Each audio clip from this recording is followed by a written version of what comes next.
10장은 회로를 설계하는데 기본적으로 그냥 PCB 보드에다가 우리가 트랜지스터라든지 저항을 이렇게 꼽아서 회로를 설계하는 것이 아니고 반도체 칩을 설계하는 겁니다.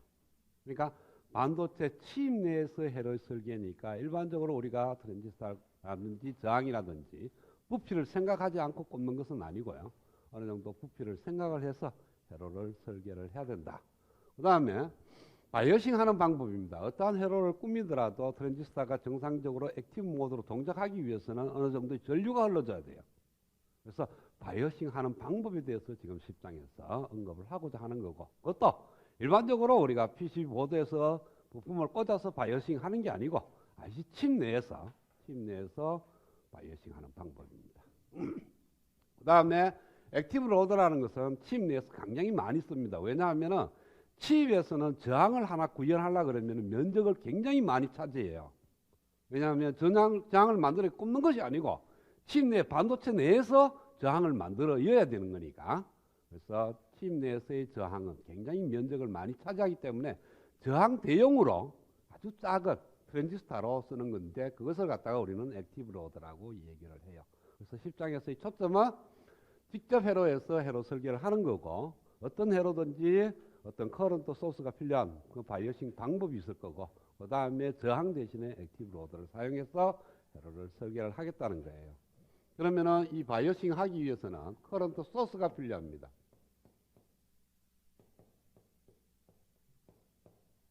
그래서 커런트 소스를 갖다가 설계를 하게 되는데요. 그러면 전원에 대해서 공부를 조금 복습을 해보자는 거죠.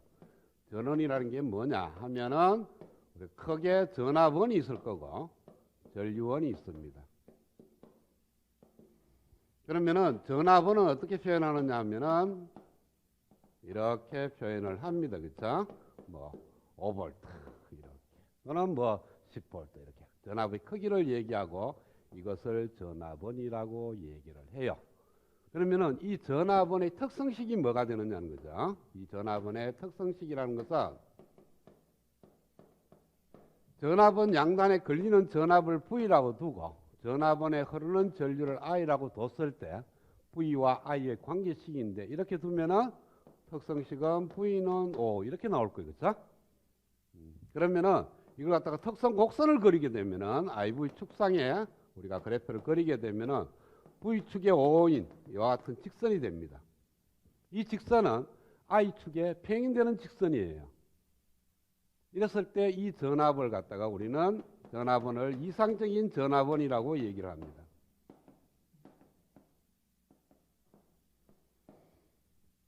그런데 실제로는 이상적인 전압원이 아니겠죠. 그렇죠? 이런 전압원은 그냥 우리가 가상으로 쓰는 거지 실제 전압원을 만들면은 이런 전압원은 없습니다. 그래서 실제 전압원은 어떻게 되느냐 하면은 어떤 전압원에다가 내부 저항 RS가 이렇게 달려있는 그런 케이스가 돼요. 얘가 뭐 5V 이렇게 전압의 크기가 되어 있으면은 여기에 걸리는 전압을 V라고 두기에 흐르는 전류를 I라고 뒀을 때 얘가 갖는 특성식 V는 5 플러스 RS 곱하기 I가 됩니다. 그렇죠? 그래서 이상적인 전압원의 특성식은 V는 5 하고 끝나는 거예요. V가 상수예요. 그런데 실제 전압원이 들어가게 되면 저항 성분이 달려있기 때문에 전압 V는 상수에다가 저항에 걸리는 전압까지 더해줘야만 됩니다. 그러면은 이 식에 대한 특성 곡선을 그리게 되면 어떻게 되느냐? I와 V가 있으면 역시 O라는 점을 지나지만 평행되는 것이 아니고 약간의 기울기를 갖습니다. 이렇게. 그래서 이 기울기가 RS의 역수가 되겠죠. 그렇죠?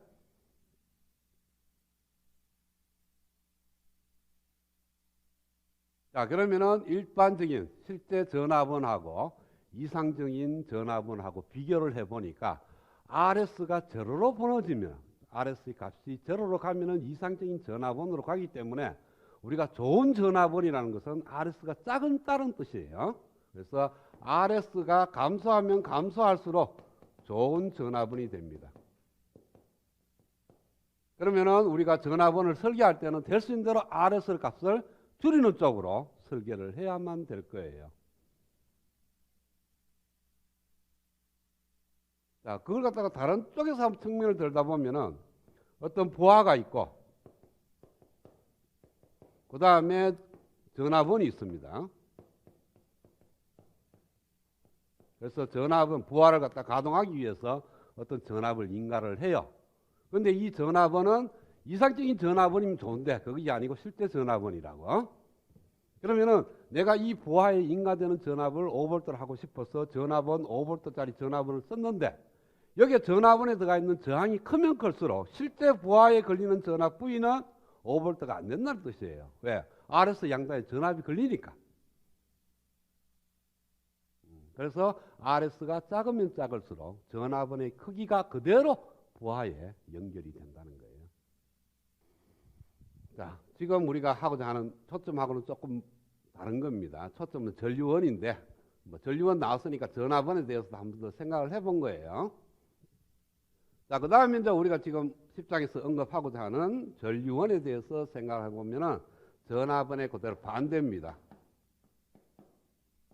그럼 전류원이 있으면은 뭐 5A라는 전류원이 있다. 또 역시 마찬가지로 2단자 망이니까 양단에 걸리는 전압 V와 흐르는 전류 I가 있으면은 이 전류원의 특성시가 I는 이렇게 됩니다. 그러니까 전류의 값이 일정하다. V와 관계없이, 그러니까 전류원 양단에 걸리는 전압이 1V가 되든 10V가 되든 100V가 되든 관계없이 무조건 전류원에 흐르는 전류는 5A다. 이런 뜻이 바로 이상적인 전류원의 의미입니다.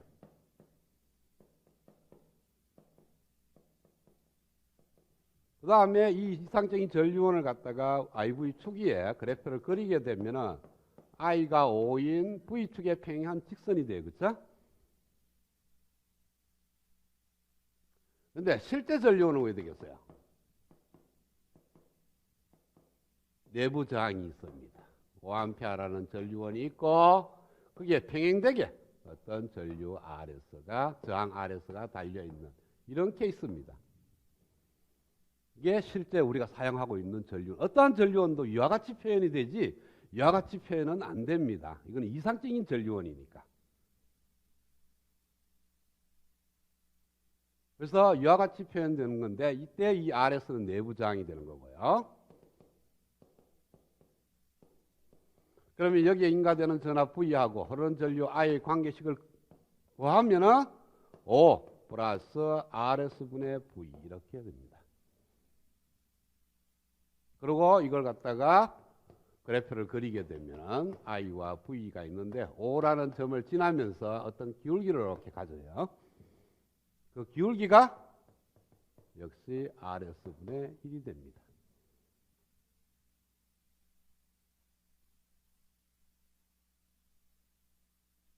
자, 이번에는 왜 됩니까? 이 기울기가 제로로 떨어져야 돼요. 이상적인 전류원이 되려고 그러면, 그렇죠? 그래서 RS가 크면 클수록 좋은 전류원이 됩니다. 전압원인 경우에는 RS가 작으면 작을수록 좋고 전류원인 경우에서는 RS가 크면 클수록 좋은 전류원이 되는 겁니다. 그 이유는 이 식을 보면 알겠죠. 그렇죠? RS가 크면 클수록 이 항이 작아집니다. 그렇죠? 그러니까 외부에 인가되는 전압에 영향을 받지 않는 거예요. 전류가. RS가 크면. RS가 적으면 외부의 전압에 많은 영향을 받게 되는 거죠.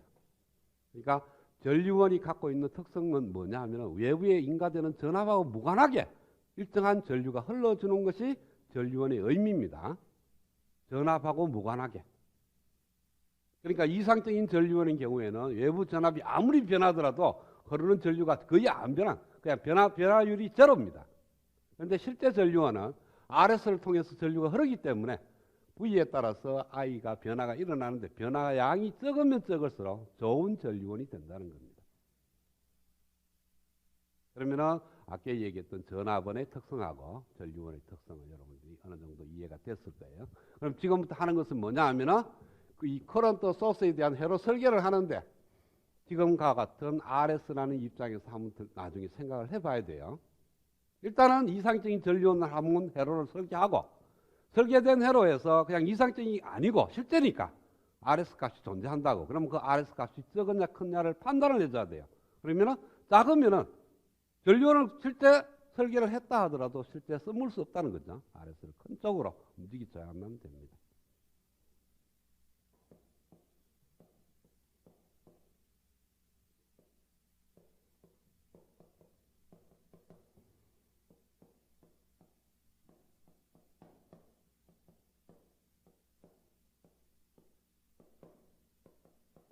마이 본 헤로 겁니다. 전자회로 2에서 5장에 나오는 헤로도예요. 이 헤로도에서 이 Q 트랜지스터가 액티브 모드로 동작하면은 출력이 여기서 빠져나갈 거니까 이 출력은 인가되는 입력을 갖다가 정폭을 해서 출력에 내보내는 그러한 케이스입니다. 근데 여기 달리는 이 R의 역할이 뭐냐 하면은 R이가 온도 보상 헤로죠. 그렇죠?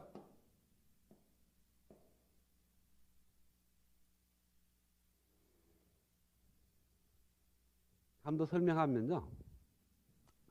이 트랜지스터 반도체 소자는 제일 약점이 뭐냐 하면 온도에 대해서 매우 민감하게 변합니다. 온도에 따라서 특성들이 확 변한다고. 특히 온도가 증가하면은 베타의 값이 확 증가를 해요. 베타가 증가하면은 트랜지스터 전체의 특성이 변합니다. 그래서 어떤 일정 온도에 대해서 얘가 바이오스를 잡혀서 트랜지스터 Q에 흐르는 전류 IC가 1mA가 되도록 설계를 해놨어. 설계를 해놨는데 이때 이 IC는 베이스에 흐르는 전류 IB의 베타배가 흐르는 것이 컬렉터 전류니까 설계를 해놨는데 온도가 변했어. 즉 다시 말해서 우리나라에서 텔레비를 설계했는데 이걸 갖다가 우리나라에서 쓰면 괜찮은데 얘를 갖다가 중동에 가서 쓴다든지 또는 시베리아에 가서 쓸 수가 있습니다. 또 우리나라에서 여름에 설계했던 제품을 갖다가 겨울에 쓸 수도 있는 거고. 그러면은 주변에 온도가 변하게 되면은 베타가 변해요. 베타가 변하면은 베이스 전류가 일정하다면 콜렉터 전류도 따라서 변합니다. 그렇죠?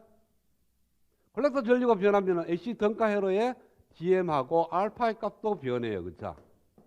그러면은 궁극적으로 전압 정폭률까지도 변화가 일어납니다. 그럼 우리 쓸 수 없다는 거죠. 정폭률 100을 갖다가 설계해 놨는데 온도에 따라서 뭐 영하로 내려가면은 정폭률이 50 됐다가 여름에 또 한 20도 올라가니까 뭐 정폭률이 200 됐다가 이렇게 되면은 쓸 수가 없다는 거예요. 그래서 온도에 따라서 콜렉터가 흐르는 전류 IC를 갖다가 변화를 갖다가 둔화시키기 위해서 달리는 저항 성분입니다. 얘가. 그래서 베이스에 흐르는 전류를 갖다가 증가시키면 콜렉터 전류도 따라서 증가하려고 그러겠죠. 그렇죠? 이 식 때문에. 이렇게 콜렉터 전류가 증가하면은 RE에 흐르는 전류 IE도 증가를 합니다. 증가를 하면 RE라는 저항에 걸리는 전압이 증가를 해요. 근데 이 토탈 걸리는 전압이 R1하고 R2가 분배가 되어 있기 때문에 이 사이에 걸리는 전압은 일정해요.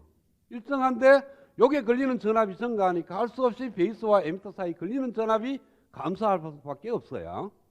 감소를 하면은 베이스 전류를 감소시킵니다. 왜? 트랜지스터의 특성이 베이스에 흐르는 전류 IB가 IBS의 익스포넨셜 이타 VT분의 VBE거든. 얘가 감소하니까 얘도 감소한다고.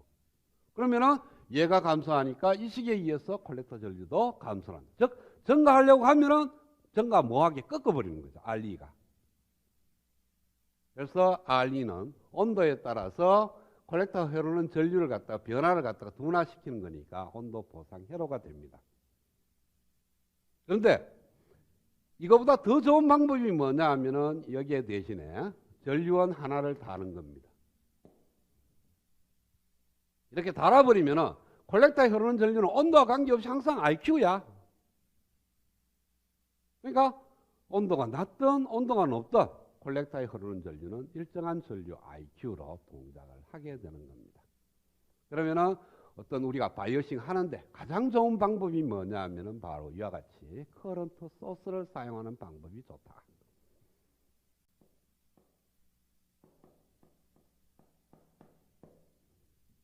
커런트 소스는 일반적으로 어떻게 쓰느냐면은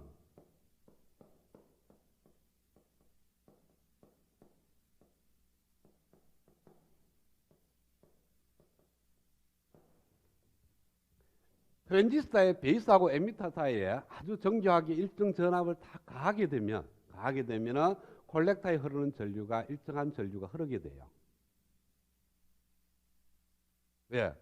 VBB가 베이스하고 에미터 사이에 걸리는 전압이 되고, 그러면은 베이스에 흐르는 전류가 아까 썼던 IB는 IBS의 익스포넨셜 이타 VT분의 VB 뭐 D에 마이너스 이런 있긴 있지만은 그냥 큰 텀이 아니니까 무시하고, 그래서 베이스하고 에미터 사이 걸리는 전압이 VBB로 일정하니까 베이스에 흐르는 전류도 일정하고, 따라서 콜렉터에 흐르는 전류는 베타 IB니까 IQ는 베타 IB가 될 거니까 얘가 일정하니까 얘도 일정하게 되는 겁니다.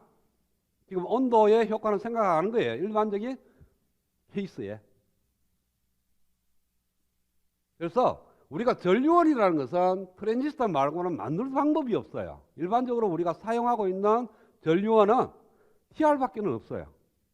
전압원은 배터리가 있어요. 저기 220V 콘센터도 있고 건전지처럼 만들어질 수도 있고 또 자동차에 들어가는 배터리처럼 그것도 전압원은 되지만은 전류원은 없어요.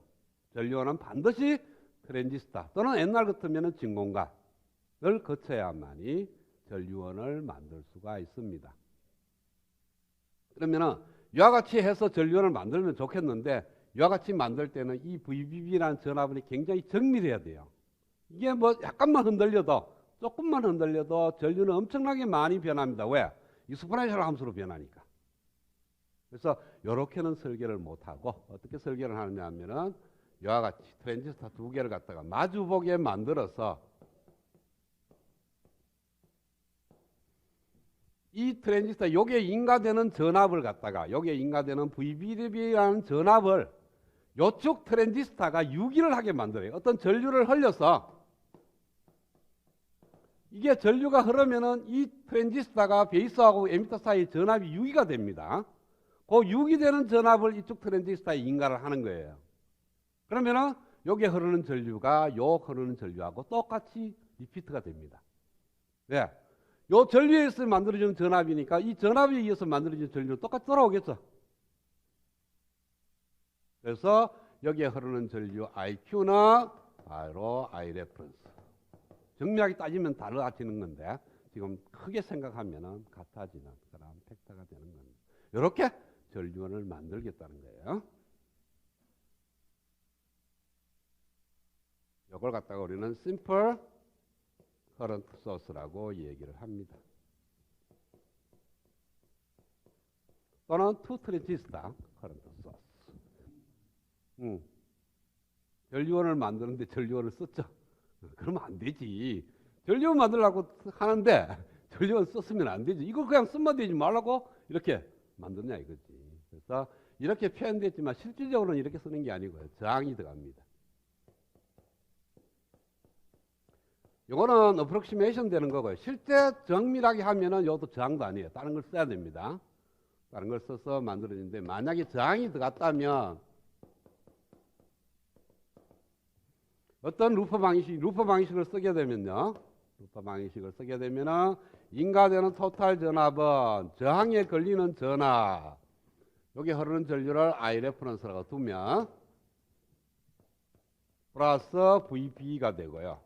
그 다음에 Ireference는 여기 이제 베이스 전류를 무시한다면 여기 흐르는 전류 Ireference는 RC가 될 거니까 RC는 ICS의 익스포넨셜 VT분의 VB. 그래서 이 두 식을 갖고 풀면은 Ireference 값이 딱 나온다고. 5장에서 우리가 해로 해석할 때는 어떻게 했어요? 얘를 거의 0.7V로 더 버렸죠. 그렇죠? 0.7V로 둬도 큰 변화는 없습니다. 그래서 Ireference를 R분의 V 플러스 마이너스 V 5V 0.7V 이렇게 계산하면 대충 Ireference 그 금방 있어요. 정밀하게 구하려고 그러면 이 식하고 이 식을 갖고 익스포넨셜 함수니까 그래픽 메소드를 쓰든지 이터레이티브 메소드를 쓰든지 써서 풀면 돼. 이 저항값이 변하면은 여기 흐르는 전류 I0도 따라서 변한다. 그래서 이 전류원으로 표현되어 있지만 실질적으로는 저항이 들어가는 그러한 케이스니까 관계가 없는 거죠. 그렇죠? 그런데 이렇게 지금부터는 이렇게 표현할 겁니다. 이 저항을 써서 이 저항 때문에 일정 전류가 이쪽에 흐른다. 그걸 갖다가 이렇게 표현을 하겠다는 거예요. 그래서 여기에 흐르는 전류하고 여기에 흐르는 전류가 같다. 그래서 이것은 이쪽 파트에서 이렇게 들다 보는 거예요. 이렇게 들다 보면은 커런트 소스가 된다. 그러니까 여기에 걸리는 전압 V와 여기에 흐르는 전류 I가 있는데 이 I는 얘에 의해서 결정이 되는 거지 이 전압에 의해서 결정되는 건 아니라는 거예요. 아까 전류원의 정의가 그랬죠. 전류원 양단에 걸리는 전압과 관계없이 흐르는 전류가 결정이 되면 전류원이 되는 겁니다.